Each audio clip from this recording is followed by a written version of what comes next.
tous, avant de commencer cette rubrique, je voudrais passer une petite dédicace à l'attention du personnel du cinéma Pathé Boulogne, Billancourt.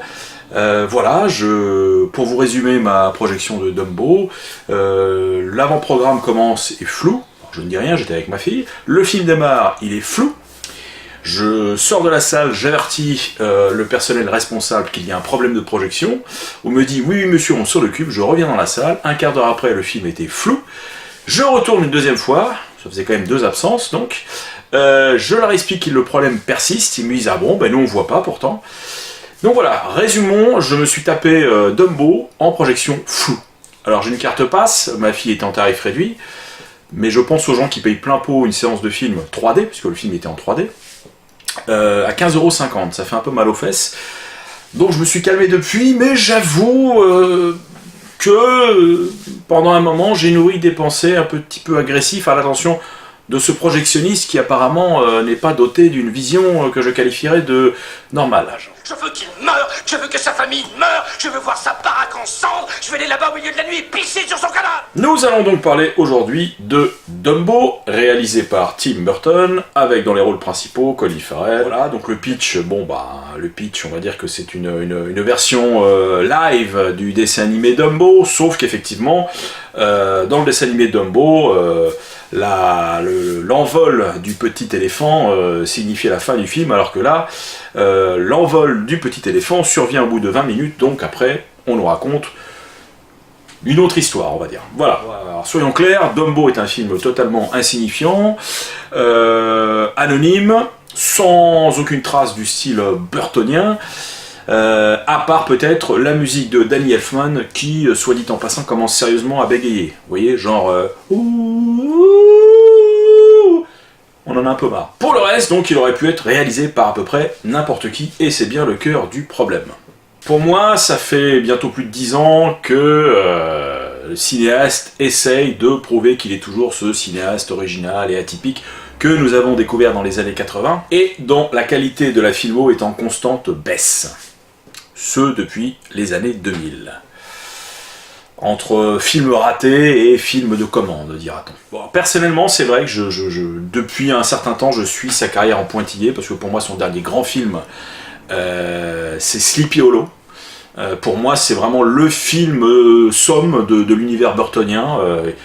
Là, voilà, il y a de l'horreur gothique, il y a du conte enfantin, il y a de la magie. Enfin, voilà, pour moi, c'est vraiment le film que je montrerai en premier lieu à quelqu'un pour lui faire découvrir un petit peu l'univers burtonien. Et dans la foulée, il le gratifia, entre autres, d'un Planète des Singes assez foiré, d'un Big Fish pas franchement abouti, d'un Charlie à la chocolaterie, bon, plutôt fun et sympa, mais pas non plus transcendant. Voilà, et personnellement, j'ai pas été voir Alice, mais voilà, le peu que j'en ai vu ne m'a pas donné envie, tant j'ai trouvé l'aspect visuel du film dégueulasse. Et toutefois, j'ai perçu Miss Peregrine comme une petite renaissance peut-être, voilà, un nouvel espoir, et bon, ça malheureusement, ça n'a pas été le cas. Bon, le problème de Burton, en fait, est purement identitaire. L'essence de son cinéma, c'est de faire des freaks, les héros de ses films, de glorifier l'anticonformisme, voilà, de prôner la rébellion contre le système. Sa marque de fabrique, quoi. Alors parfois, assez souvent quand même, reconnaissons-le, le public suit, et parfois, il ne le suit pas du tout. Et malheureusement, ses meilleurs films, pour moi en tout cas, sont souvent dans la deuxième catégorie. Voilà, ce sont des films qui n'ont pas fonctionné au box-office, et bizarrement, pour 2 d'entre eux, je pense à Ed Wood ou encore Sweeney Todd, ce sont des films classés R aux États-Unis, donc destinés aux adultes. Voilà, c'est peut-être aussi une part du problème. Alors quand il fait Alice en 2010, déjà pour Disney, bon, il reste encore producteur du film. Pour Dumbo, c'est plus le cas. Et ça se ressent un peu.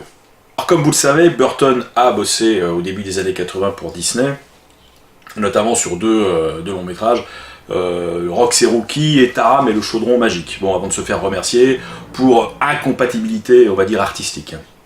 Presque 40 ans plus tard, il revient et rentre sagement chez Mickey pour s'inscrire dans cette nouvelle série de reboot live de gros succès animé Disney, voilà, qui a commencé il y a à peu près 3-4 ans avec l'adaptation du livre de la jungle par Jon Favreau, qui n'était pas non plus transcendante.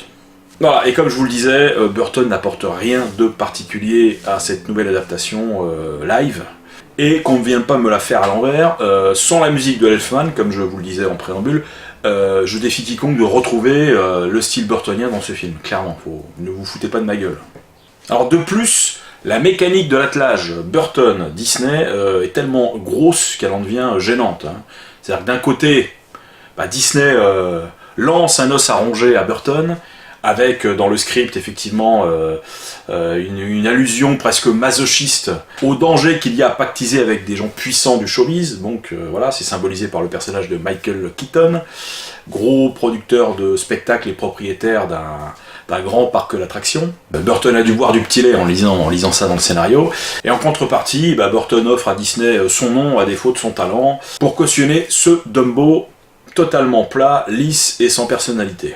Mais bon, comme il paraît que la France dispose des critiques cinéma les plus intelligents du monde, certains, et pas mal d'ailleurs, ont trouvé le moyen de trouver des grandes qualités à ce Dumbo, et ont trouvé qu'il se rattachait parfaitement au reste de la filmo de Burton, au reste de son œuvre.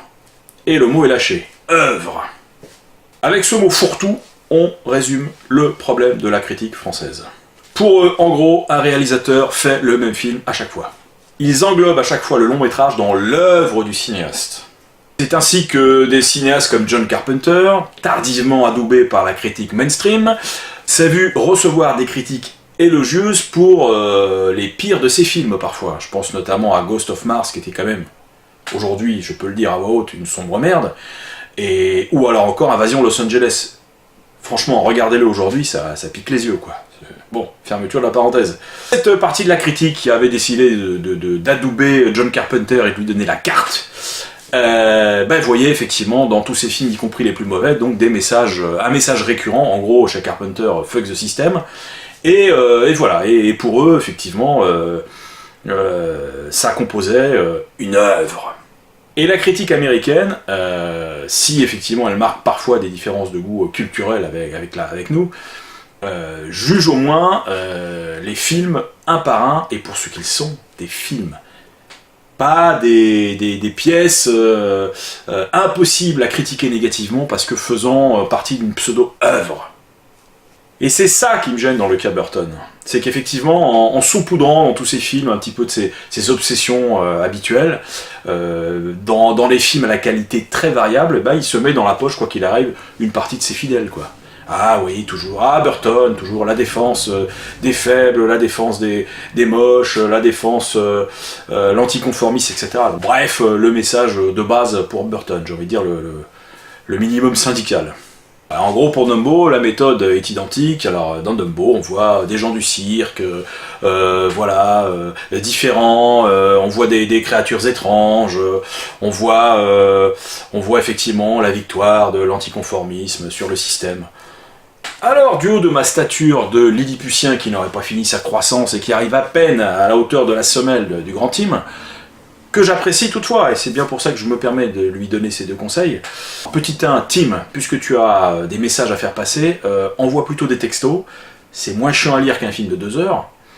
Et 2, si tu es un rebelle, si tu défends l'anticonformisme, lance-toi dans des productions plus modestes et peut-être plus adultes, pourquoi pas, dans une veine plus horrifique. J'aimerais bien voir un pur film d'horreur de Tim Burton.